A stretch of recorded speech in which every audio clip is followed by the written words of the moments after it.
ইতিহাস ভুলে যাস না রে যুবক। ওই মুসিবতের সময় আমার দেশের ওলামায়ে কেরাম টুপিওয়ালারা শত শত করোনার লাশ কাঁধের মধ্যে নিয়া গোসল করাইয়া কাফন পরাইয়া জানাজা পড়ায় কবরে রাখছেন, একজন হুজুরেও মরে না।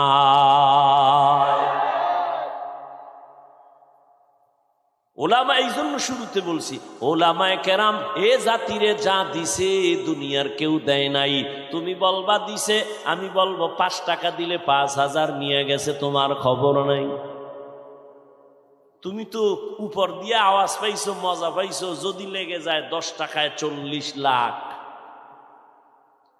এই কথা তো তুমি তলায় হাত দিয়া জিগাও নাই, খবর নাও নাই, চিন্তা গবেষণা করো নাই যে 40 লাখের স্লোগান দিল, দিবে ওর বাবার থেকে না, তোমার টাকা নিয়ে তোমারে ঘুরায় ফেরায় আবার তোমারে দেয়।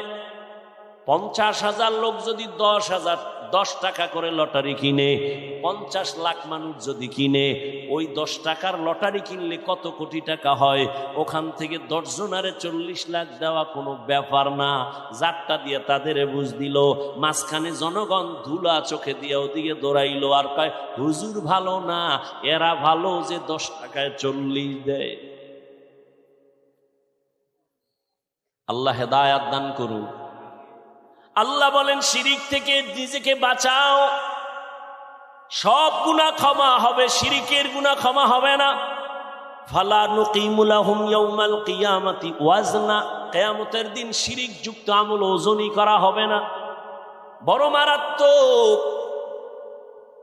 শিরিকের এই বোঝা থেকে নিজেকে বাঁচাও, এরপরে নেক আমল গ্রান্টেড হবে আল্লাহর কাছে।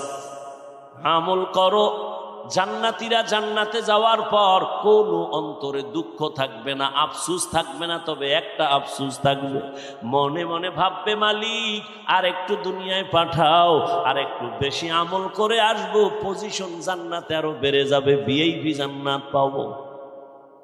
আমল বড় দামি, ইখলাসের সাথে আমল করো। আমল বড় দামি এক সম্পদ। ওই আল্লাহর বান্দি মনে আছেন, মুজায় পানি উঠাইয়া ওড়না দিয়া বেঁধে মুজা থেকে পানি উত্তোলন করে দৌড় কুকুরের পানি পান করায় দিল। কুকুরের পিপাসা নিবারণ হয়ে গেল। রহমতের নবী এই ঘটনাটা সাহাবায়ে কেরামদের সামনে শোনাচ্ছেন আর বলতেছেন, ও সাহাবা